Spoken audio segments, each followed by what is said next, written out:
And so very haggardous na naman yung mukha natin ngayon kasi nagre-ready ako ng mga kailangan kong gamitin for tomorrow's customized cake kasi merong nagpa-customize ng cake sa akin bukas. And may sinend na sample ng cake yung client and just a reference lang.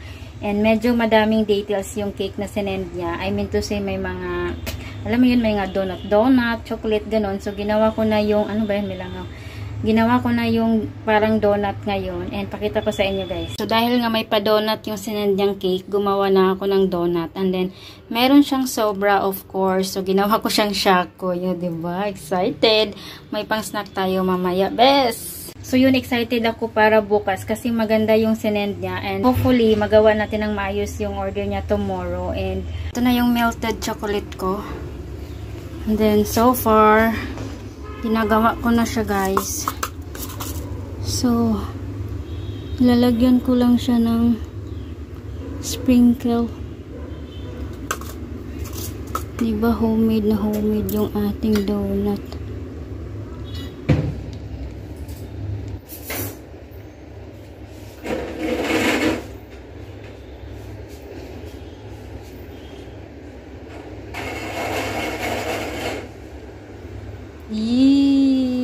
May ganong effect.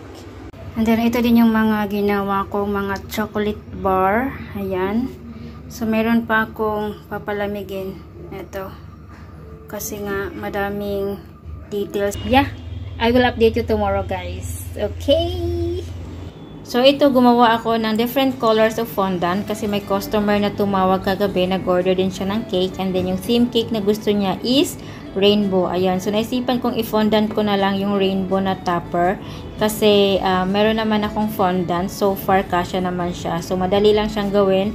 Parang ifo-form mo lang siya ng steak na mahaba and makapal. And then, gumamit ako ng baso para doon ko i-form yung shape ng rainbow. Ayan. Kaya, late na rin ako natulog kagabi kasi akala ko isang customized cake lang yung gagawin ko. Pero, nadagdagan siya ng isa.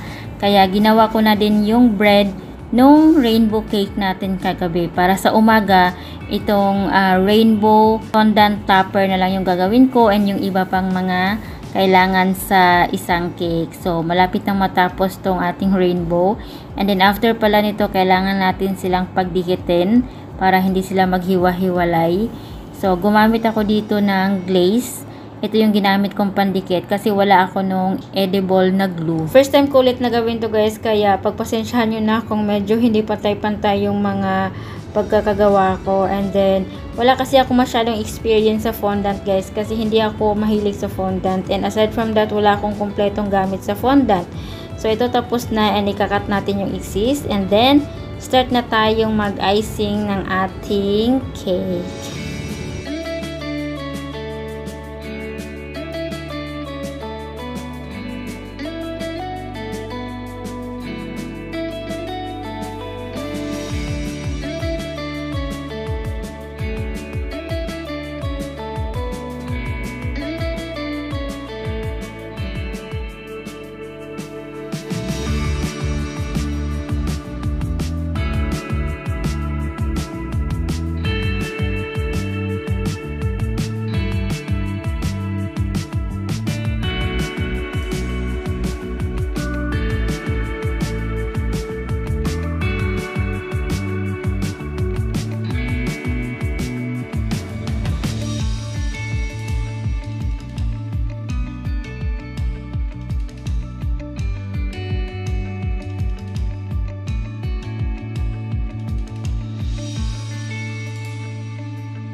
Our rainbow cake is done! Ayan. O, diba? Ang cute niya. And then, hindi talaga mawawala sa akin yung silver na dragons guys kasi it looks really elegant. And now let's proceed to our main cake. So ayan, na crumb coat ko na and then nalagay ko na din siya sa ref ng more than 3 to 4 hours bago natin siya i-decorate. Talagang nag-set na yung ating cake. And then hindi ko pala naipakita sa video na naglagay ako ng mga dowel sa cake kasi nga mataas yung cake natin. Kailangan niya ng support para hindi siya madaling matumba or masira.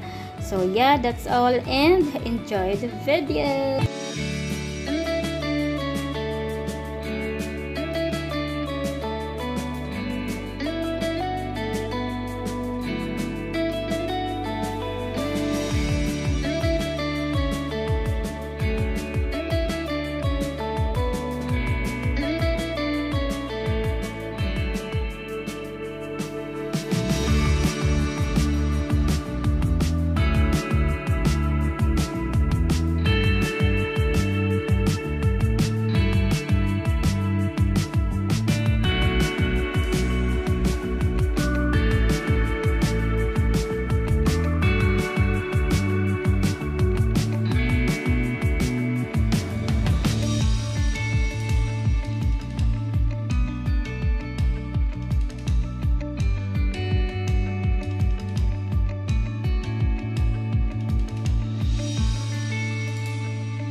And finally, natapos din. Sumakit yung bangs ko dito. O, diba? May chocolate na, may donut pa, may ice cream pa. San ka pa?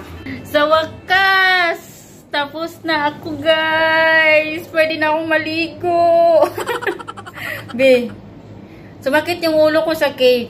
Grabe, ang bigat niya. Tapos parang sana okay lang yun pagdating nila. Kasi lumabas sila. Doon daw sila magsiselebrate yata sa labas. Tapos nilagay yung cake sa likod ng sasakyan, guys. Sa compartment. So, sana buhay yun pagdating. Kasi sobrang taas pa naman ng cake. And then, what can you say about the cake that I made today? It was very, very awesome. Yeah, it took a lot of time. More effort. So, that's all guys. That's all for today's video. Yung paggawa natin ng customized cake for today. Thank you so much for watching. At ako'y maliligo na.